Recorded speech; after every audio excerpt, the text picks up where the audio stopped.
नमस्कार दोस्तों, मैं पुष्पेंद्र तिवारी। आज मैं आप लोगों के सामने एक बार फिर से एग्ज़ाम के बारे में बताने के लिए आया हूँ। आपको पता है कि staff selection commission combined graduate level का जो है नोटिफिकेशन आ गया है। कुछ ही देर में exam online form application link जो है एक्टिवेट हो जाएगा और आप ऑनलाइन फॉर्म अप्लाई करने में एलिजिबल हो जाएंगे। इस प्रकार जैसा कि हम बता रहे हैं 2022 में, क्योंकि कई साल मतलब लगभग कोविड के बाद अब जाके एसएससी सीजीएल का एग्ज़ाम आने वाला है।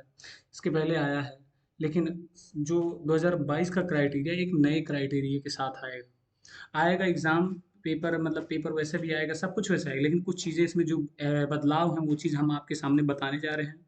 चलिए, तो सबसे पहली बात हम ये जान लें कि जो staff selection commission combined graduate level का जो एग्ज़ाम है ना, वो एग्ज़ाम 4 पार्ट में बँटा हुआ है। ये आज से नहीं, बहुत दिन से बँटा हुआ है, आपको भी पता है। जो कि tyre 1, tyre 2, tyre 3 and tyre 4। Tyre 1 हमारा जिसमें 100 क्वेश्चन का होता है, टायर 2 हमारा 400 क्वेश्चन का होता है, 200 का, और टायर 3 हमारा 100 नंबर का होता है, और टायर 4 भी हमारा 100 नंबर का होता है। किसमें क्या होता है इसके बारे में हम लोग जान लेते हैं, ठीक है? तो अगर मैं आगे बढ़ें थोड़ा, तो हम अगर बात करें कि जैसे इसमें होता है कि देखो, अभी थोड़ी देर पहले जो हमने बताया कि सबसे जो टायर 1 का जब एग्ज़ाम होता है उसमें हमारे पास 4 प्रकार के क्वेश्चन पूछे जाते हैं, ठीक है? सॉरी, 4 प्रकार के क्वेश्चन पूछे जाते हैं। तो टायर 1 में जनरल इंटेलिजेंस एंड रीजनिंग पूछी जाती है, जो कि 25 क्वेश्चन होते हैं 50 मार्क्स से, पर क्वेश्चन 2 मार्क्स से। और सेकंड टायर 1 के जो सेकंड पार्ट है जनरल अवेयरनेस, इसमें 25 क्वेश्चन वो भी 50 मार्क्स से, और क्वांटिटेटिव एप्टीट्यूड 25 क्वेश्चन के 50 मार्क्स के, इंग्लिश कॉम्प्रिहेंशन 25 का 50 मार्क्स। यानी प्रत्येक क्वेश्चन 2 मार्क्स का होता है, 4 भाग में होता है, और एक भाग 25 क्वेश्चन का होता है, और चारों भाग 25 को मिला के 100 मार्क्स का होता है। एक गलती पर 0.25 मार्क्स कट होते हैं, यानी कि माइनस मार्किंग भी अवेलेबल है। अगर आप इस पेपर में क्वालिफाई होते हैं तो आपको अगले पेपर के लिए आप एलिजिबल होते हैं, और तब आपका होता है सेकंड पेपर, जो कि क्वांटिटेटिव एबिलिटीज होती हैं। 100 क्वेश्चन होते हैं जो कि 200 मार्क्स के होते हैं, और इंग्लिश कॉम्प्रिहेंशन हमारा इंग्लिश लैंग्वेज एंड कॉम्प्रिहेंशन होता है, जो कि 200 क्वेश्चन होता है, प्रत्येक क्वेश्चन 1 मार्क्स का और 200 मार्क्स, यानी टोटल हो गया 400 मार्क्स का 300 क्वेश्चन। और 2-2 आवर्स प्रत्येक पेपर के, इंग्लिश के लिए भी 2 घंटे और मैथ के लिए भी 2 घंटे होते हैं, ठीक। पेपर थर्ड की जब बात आती है तो उसमें स्टैटिस्टिक्स होते हैं, जो कि 100 मार्क क्वेश्चन होते हैं, 200 मार्क्स के होते हैं। और पेपर फोर्थ जो आपके सामने दिया गया है वो होता है जनरल स्टडीज, जो कि फाइनेंस और इकोनॉमिक्स से रिलेटेड होता है, ठीक है। और ये भी क्वेश्चन 100 होते हैं, जो कि 200 मार्क्स के होते हैं। अब मैं आगे बढ़ूँ तो हमारे पास और भी चीज़ें आती हैं। जैसे मैं बात करूँ कि जो हमारा टायर थर्ड का जो एग्ज़ाम होता है वो डिस्क्रिप्टिव होता है। अब इसमें आपको एसए भी आ सकता है, ठीक है, और लेटर भी आ सकता है, और बहुत सारी चीज़ें आ जाती हैं, ठीक है, जो कि आपको पेपर पेन मोड पे होता है, 100 नंबर का होता है, ठीक है। 1 घंटे का टाइम होता है जो कि आपको लिखना होता है, ठीक।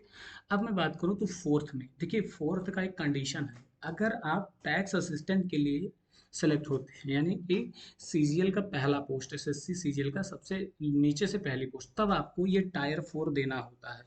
अगर आप इस कट ऑफ से ऊपर आते हैं, यानी आप इससे ऊपर वाली जॉब की कट ऑफ, ऊपर वाली पोस्ट की कट ऑफ में आ जाते हैं, तो आपको ये टेस्ट नहीं देना होता है, जहाँ तक मेरा अंदाज़ है। तो इस प्रकार आपका ये तरीका है। आप कुछ दिन में पेपर फॉर्म फिल करने में एलिजिबल हो जाते हैं। आपको इस से रिलेटेड बहुत सारे क्वेश्चन आपको इस चैनल पर मिलेंगे। आपको 10,000 क्वेश्चन का एक पूरा सीरीज है, जो कि जियोग्राफी केवल है। वहाँ से बहुत प्रीवियस ईयर के जितने क्वेश्चन पूछे गए सारे हैं। मैं इस पर आपको एक नए तरीके से जो घटना चक्र होती हैं, जो कि प्रीवियस ईयर में पिछले 20 साल 10 साल में जितने भी क्वेश्चन पूछे गए हैं, चाहे वो मैथ के हों, चाहे वो जीके के हों, चाहे वो इंग्लिश के हों, आपको इस चैनल पर प्रोवाइड किया जाएगा। तो मेरी जान, चैनल को जरूर सब्सक्राइब करना। खैर, आगे बढ़ते हैं, ठीक है। तो सबसे पहले मेरे पास जनरल इंटेलिजेंस एंड रीजनिंग की जब बात आती है, तो देखो इसमें इंपॉर्टेंट बताने की जरूरत नहीं है, और बेसिकली 60 से 80% लोग रीजनिंग को बहुत कम पढ़ते हैं। तो भैया, रीजनिंग को कम नहीं, मतलब इतना ज़्यादा भी वो ना दो, लेकिन कम नहीं पढ़ा जाता है। देखो, टाइम दो इसको, डेली केवल 2 घंटे का आप टाइम दीजिए, यकीन मानिए रीजनिंग बहुत अच्छी हो जाएगी। क्योंकि जब आप मैथ पढ़ते हो तो आपकी कैलकुलेशन बेहतर हो जाती है, और रीजनिंग में अगर आपकी कैलकुलेशन अच्छी है तो आपकी रीजनिंग तूफान, मतलब आप अच्छा मार्क्स स्कोर कर ले। प्लस कोशिश करिएगा, देखो सीटिंग अरेंजमेंट जरूर करिए। अगर आप बैंक के मतलब बैंक के कैंडिडेट हैं, तो सिटिंग अरेंजमेंट तो आपको आना ही चाहिए। और बाकी किसी भी डिपार्टमेंट में हो, सिटिंग अरेंज 5 नंबर का क्वेश्चन होता है। सिटिंग अरेंजमेंट 100% एक क्वेश्चन अगर आ गया 5 नंबर का हो जाता है। और उसके बाद ब्लड रिलेशन भी आना चाहिए। ठीक है, तो कुछ चीज़ें हैं जो आपको मतलब अच्छे से करनी है। नंबर सीरीज आना चाहिए। तो ये सारी चीज़ें आपको पता हो तो आप 3-4 चीज़ की आप 50 तक का स्क्वायर रट लीजिए और 30 तक का क्यूब रट लीजिए। और उसके बाद बाकी चीज़ें जो हैं ABCD का नंबरिंग याद कर लीजिए। बस और कुछ भी आपको नहीं करना, बाकी चीज़ें आप लगातार प्रैक्टिस करते रहिए। अच्छा स्कोर करेंगे आप एग्ज़ाम में। बहुत ज़्यादा विद्या देने की ज़रूरत नहीं है, आप बहुत अच्छे हैं। तो इसलिए बहुत ज़्यादा परेशान होने की ज़रूरत नहीं, बस लेकिन फ्री माइंड में पढ़िए। अगर आप परेशान होकर पढ़ेंगे तो परेशान रहेंगे। उसके बाद आता है हमारे पास जनरल अवेयरनेस। भैया देखो, जनरल अवेयरनेस बहुत तूफान है। दुनिया का अगर टॉपर होगा उससे भी पूछोगे भैया थोड़ा जीके कमजोर था। तो मतलब देखिए जीके में क्या है, एक प्रकार की रटंत विद्या है। मतलब अगर आप बेहतर तरीके से रखते हैं तो एग्जाम में अच्छा करते हैं। कितने लोग कहते हैं समझिए, तो भैया समझने के चक्कर में PhD नहीं करनी है, अपना टाइम खराब मत करिएगा। मैंने बहुत धोखा खाया है, मुझे पता है कि पूरा जड़ से जानकारी लेने के चक्कर में आदमी परेशान हो जाता है। तो मेरी मानिए, मैं आपसे हाथ जोड़ते हैं, इतना ध्यान दीजिएगा कि आप एग्जाम में एग्जाम ओरिएंटेड पढ़ के जाइएगा। बहुत लोग कहेंगे जानकारी के लिए पढ़ लो, इसके लिए कुछ नहीं। अभी जानकारी नहीं चाहिए आपको, अभी क्या चाहिए, जॉब चाहिए। तो पहले जॉब के लिए पढ़ लो, जानकारी के लिए पढ़ते रहेंगे। ससुरा जॉब लग जाएगी तो वैसे भी सब लोग वैल्यू करेंगे ना। अगर जॉब नहीं लगेगी तो चाहे तुम तूफान हो, कोई फर्क नहीं पड़ता। ठीक है, तो ये चीज़ें हैं।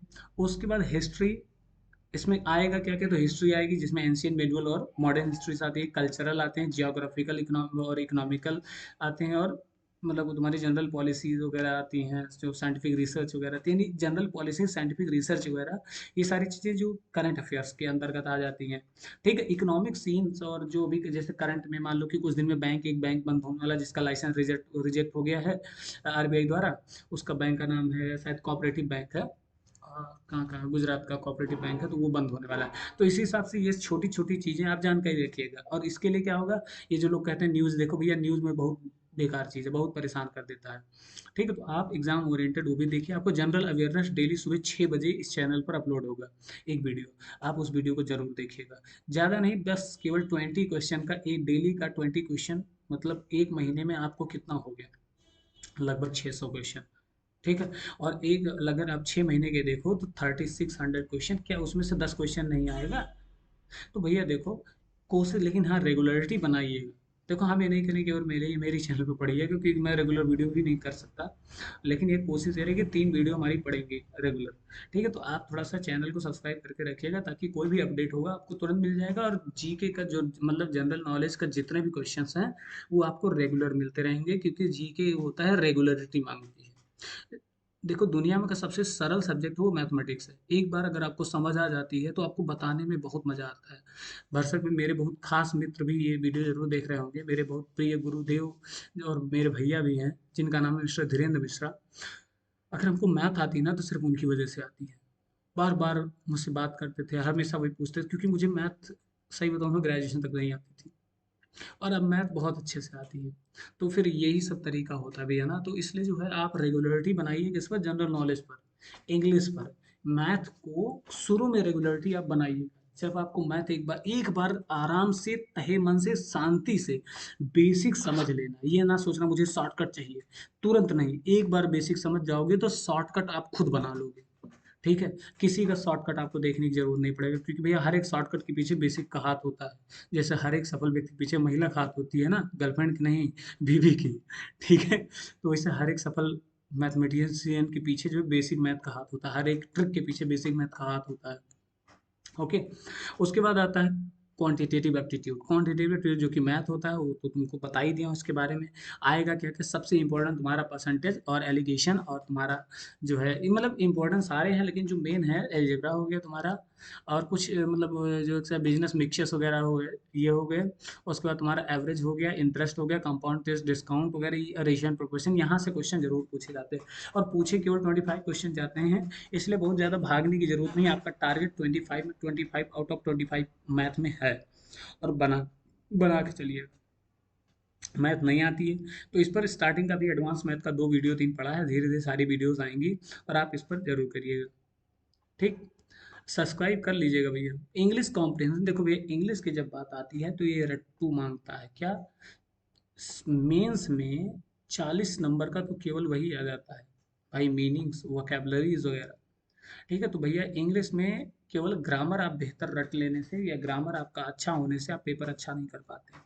आपको चाहिए, आपको देखो स्टोरीज वगैरह पढ़ने से कोई फायदा नहीं। जो लोग कहते हैं हाँ न्यूज़पेपर पढ़ने से बहुत फायदा है, जान लो कम से कम 20 से 30 क्वेश्चन तो तुम्हारा न्यूज़पेपर से सॉल्व हो जाता है। देखो न्यूज़पेपर से वहाँ आंसर नहीं होते हैं, लेकिन वहाँ उस टाइप के शब्द लिखे गए होते हैं, वर्ड्स लिखे गए होते हैं जो वर्ड्स आपके एग्जाम में पूछे जाते हैं, क्योंकि हमेशा अपडेटेड वर्ड रहे। तो इसलिए आप न्यूज़पेपर पढ़िए, वीक में एक पेपर लीजिए, ढंग से पढ़िए, ये नहीं कि थोड़ा सा न्यूज़ वाला क्रिकेट वाला देख के पढ़िए। वीक में एक लीजिए, ऑडिटोरियल पूरा पढ़िए। खैर मैं आपको यहाँ देंगे जो जो पढ़ना है। ठीक है, चैनल को सब्सक्राइब जरूर करिएगा। और उसके बाद ये सारी चीज़ें आ गई पेपर वन की, एप्टीट्यूड एबिलिटीज़ क्या होती हैं, सब कुछ आपके सामने है। इसका पहले इसका स्क्रीनशॉट ले लो। ठीक है, और मैं बता दे रहा हूँ कि वैसे सबसे इम्पोर्टेंट एडवांस मैथ का सबसे इम्पोर्टेंट क्या है। तो भैया ये टर्म टू का है, मतलब टर्म टू में जब आप आएंगे तो उसका सिलेबस है ये जो आपके सामने। तो उसमें मैथ और इंग्लिश ही आती है। ठीक है, टर्म टू में केवल मैथ, जिसमें मैथ के 100 क्वेश्चन होते हैं, प्रत्येक क्वेश्चन 2 नंबर के। ठीक, और इंग्लिश में 200 क्वेश्चन होते हैं, प्रत्येक क्वेश्चन 1 नंबर के, दोनों मिलाकर 400 नंबर का 300 क्वेश्चन होता है, और प्रत्येक में 2-2 घंटे मिलते हैं। पेपर थर्ड की जब बात आती है तो इसमें स्टैटिस्टिक्स के collection of collection classification and presentation of the statistical datas, जैसे प्राइमरी एंड सेकेंडरी डाटा। अच्छा, प्राइमरी एंड सेकेंडरी डाटा से मैटर ये भैया देखो, यहाँ आपको ये नहीं जानना प्राइमरी क्या सेकेंडरी, वैसे हम बता दे रहे हैं। सेकेंडरी मतलब जो थर्ड पर्सन से हम लेते हैं, प्राइमरी मतलब जो फेस टू फेस डाटा, जैसे मान लो मैं तुम्हें दे रहा हूँ डाटा, तो प्राइमरी डाटा नहीं है, सेकेंडरी डाटा है। लेकिन अगर जो तुमको आपको वो दे रही है, क्या नाम है, एसएससी दे रही है, तो वो से प्राइमरी डाटा, क्योंकि वो खुद का डाटा रेडी करती है, तो ये आपको पता चलेगा प्राइमरी सेकेंडरी। मान लो आप पैसे अपने पापा से ले रहे हो डायरेक्ट, तो हो गया क्या, प्राइमरी पैसा, मतलब पापा से सीधे में। लेकिन वही तुम्हारे पापा से तुम लिया, तुमने तुमसे मैंने लिया, तो ये वो सेकेंडरी, इस टाइप का होता है, मेरे साथ समझ में आ गया। मेजरमेंट ऑफ सेंट्रल टेंडेंसी भी आती है और मेजर ऑफ डिस्पर्सन भी आता है। देखो सेंट्रल टेंडेंसी क्या होती है, मीन मीडियन मोड से रिलेटेड होता है। ठीक है, और उसके बाद जो मेजर ऑफ डिस्पर्सन होता है तुम्हारा, जो होता है ये मेजर ऑफ डिस्पर्सन तुम्हारा रेंज में, इसमें क्वार्टाइल डाइवेशन होता है। ठीक है, और उसके बाद बहुत सारी चीज़ें होती है जिसमें क्वार्टाइल होता है, परसेंटाइल, क्वार्टाइल, परसेंटाइल है, सारी चीज़ें उसमें होती हैं। डेविएशन निकालने का स्टैंडर्ड डेविएशन हो गया, मेजर ऑफ रिलेटिव कोरिलेशन, सब इसी में आ जाता है। ठीक है, और उसके बाद होता है मोमेंट्स, होता है स्क्यूनेस, होता है कर्टसिस, होता है स्क्यूनेस एंड कर्टसिस, होता है जिसमें वो क्या नाम है, लेस्परे पासरे, इन सब का फार्मूलाज वगैरह होते हैं। ठीक है, तो ये तुम्हारी एग्जामिनर वाली पोस्ट में जब आती है तो स्टैटिस्टिक्स वहाँ से पूछे, कोरिलेशन रिग्रेशन आता है।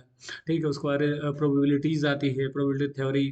ठीक है, उसके बाद random variable and probability of distribution. Random variable होता है कोई भी एक उठा लो डेटा, और उसके बाद तुमको मतलब टेस्टिंग भी आती है, जिसमें का स्क्वायर टेस्ट होता है तुम्हारा, एक्स स्क्वायर टेस्ट होता है, पी स्क्वायर टेस्ट होता है, एच जेड टेस्ट होता है, टी टेस्ट होता है, one tail test, two tail test होता है, ये सारी चीज़ इसमें आ जाती हैं। उसके सैम्पलिंग थ्योरी भी आती है तुम्हारे पास, स्टैटिकल इन्फ्लुएंस आता है, एनालिसिस ऑफ वेरिएंस आता है। ठीक है, और टाइम सीरीज एनालिसिस आता है, इंडेक्स नंबर आता है, ये सारी चीज़ें जो आपकी स्टैटिस्टिक्स, लेकिन ये हर एग्जाम में नहीं पूछी जाती हैं।